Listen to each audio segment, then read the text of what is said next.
വർഷത്തെ ഇടതുഭരണം, ആ ഭരണത്തിനെതിരെ ജനം ആഞ്ഞടിച്ചു. ആ കൊടുങ്കാറ്റിൽ LDF കടപുഴകി വീണു. 102 സീറ്റുമായി അത്യുജ്വല തിരിച്ചുവരവാണ് UDF നടത്തിയത്. കേരളത്തിന്റെ സമീപകാല ചരിത്രത്തിലെ ഏറ്റവും മികച്ച വിജയം UDF നേടിയപ്പോൾ തിരുവനന്തപുരം മുതൽ കാസർഗോഡ് വരെ ഒരു ജില്ലയിലും പ്രതീക്ഷിച്ച വിജയമുണ്ടാക്കാനാകാതെ ഇടതുപക്ഷം കുഴങ്ങി. ടീം UDF എന്ന ലേബലിലായിരുന്നു UDFന്റെ എല്ലാ തിരഞ്ഞെടുപ്പ് പ്രചാരണങ്ങളും. നല്ലൊരു ടീം ഏറ്റവും മികച്ച ടീം വർക്ക് നടത്തിയെന്ന് വേണം UDF വിജയത്തിനെ പറ്റി പറയാൻ. 8 മണിയോടെ ആദ്യ ഫലസൂചനകൾ പുറത്തു വന്നതു മുതൽ UDFന് വ്യക്തമായ മേൽക്കൈയുണ്ടായിരുന്നു. ചില സമയങ്ങളിൽ LDF മുന്നോട്ട് വന്നെങ്കിലും ഏതാണ്ട് 1 മണിക്കൂർ വോട്ടെണ്ണൽ പിന്നിട്ടതോടെ UDF അധികാരത്തിലേക്ക് എന്ന രീതിയിലേക്ക് കാര്യങ്ങൾ മാറി മറഞ്ഞു. പിന്നീടുള്ള ഓരോ മണിക്കൂറിലും കേരളം കണ്ടത് UDFന്റെ തേരോട്ടമാണ്. ആ തേരോട്ടം അവസാനിച്ചത് 102 എന്ന മാജിക് നമ്പറിലും. 100 സീറ്റ് നേടുമെന്ന് ആവർത്തിച്ച് പ്രതിപക്ഷ നേതാവ് VD സതീശൻ പലപ്പോഴും മാധ്യമങ്ങൾക്ക് മുന്നിലെത്തി പറഞ്ഞു. പക്ഷേ ഇത്രയേറെ സീറ്റ് കിട്ടുമോ എന്ന ആശങ്ക പലർക്കുമുണ്ടായിരുന്നു. എന്നാൽ ജനങ്ങൾക്ക് ആ ആശങ്ക ഉണ്ടായിരുന്നില്ലെന്ന് തിരഞ്ഞെടുപ്പ് ഫലം കാണിച്ചു തന്നു. തിരഞ്ഞെടുപ്പ് ഫലം ഇടതുപക്ഷത്തിന് മാറി ചിന്തിക്കാനുള്ള സമയമായെന്നുകൂടി തെളിയിക്കുന്നതാണ്. ഒരിക്കലും കൈവിടില്ലെന്ന് CPM കണക്കുകൂട്ടിയ പല കോട്ടകളും ഇത്തവണ തകർന്നടിഞ്ഞു. വയനാട്, മലപ്പുറം, എറണാകുളം, ഇടുക്കി, കോട്ടയം ജില്ലകളിൽ നിന്ന് ഒരൊറ്റ MLA പോലും വിജയിപ്പിക്കാൻ ഇടതുപക്ഷത്തിനായില്ല.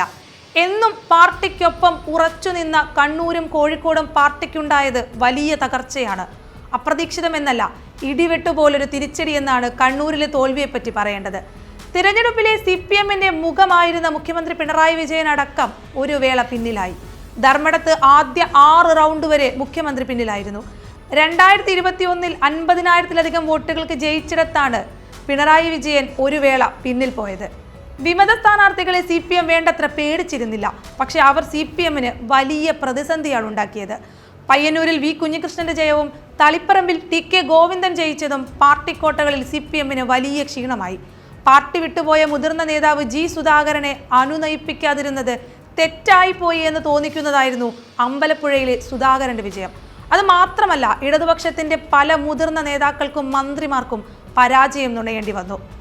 മന്ത്രിമാരായ V Sivankutty, P Rajeev, MB Rajesh, Veena George, Kadannappally Ramachandran, VN Vasavan, R Bindu, Roshy Augustine, Chinchurani, AK Saseendran, V Abdul Rahman, KB Ganesh Kumar, OR Kelu എന്നിവർ തോറ്റു. പേരാവൂരിൽ KPCC അധ്യക്ഷൻ സണ്ണി ജോസഫിനോട് മത്സരിച്ച CPM കേന്ദ്ര കമ്മിറ്റി അംഗം KK ശൈലജയും പരാജയപ്പെട്ടു. LDF കൺവീനർ TP രാമകൃഷ്ണൻ പേരാമ്പ്രയിൽ മുസ്ലിം ലീഗിന്റെ ഫാത്തിമ തഹലിയയോടാണ് തോറ്റത്. ചരിത്രത്തിലാദ്യമായി ലീഗിന് നിയമസഭയിൽ വനിതാ പ്രാതിനിധ്യമായി.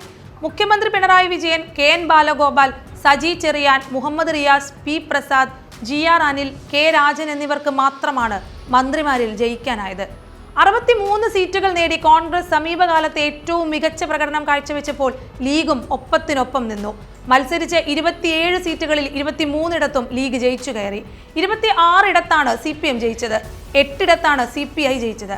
മത്സരിച്ച 12 സീറ്റുകളിലും കേരള കോൺഗ്രസ് M തോറ്റപ്പോൾ ജോസഫിന്റെ കേരള കോൺഗ്രസ് 8 മത്സരിച്ച് 7 ജയിച്ചു. 3 സീറ്റുകളുടെ RMPയും കേരള കോൺഗ്രസ് ജേക്കബ്, CMP എന്നീ പാർട്ടികൾ ഓരോ സീറ്റുകൾ വീതവും നേടി. RJD കൂത്തുപറമ്പും KK രമ വടകരയും പാല മാണി C കാപ്പനും നിലനിർത്തി. മലപ്പുറത്ത് 85,327 വോട്ടിന്റെ ഭൂരിപക്ഷം നേടി PK കുഞ്ഞാലിക്കുട്ടി ചരിത്രത്തിൽ ഇടം നേടി. തൃക്കാക്കരയിൽ ഉമാ തോമസും പുതുപ്പള്ളിയിൽ ചാണ്ടി ഉമ്മനും മികച്ച ഭൂരിപക്ഷം നേടി. ചരിത്രത്തിൽ ആദ്യമായി BJP കേരള നിയമസഭയിൽ 3 സീറ്റുകൾ നേടി. നേമത്ത് രാജീവ് ചന്ദ്രശേഖരും കഴക്കൂട്ടത്ത് V മുരളീധരനും ചാത്തന്നൂരിൽ BB ഗോപകുമാറും ജയിച്ചു.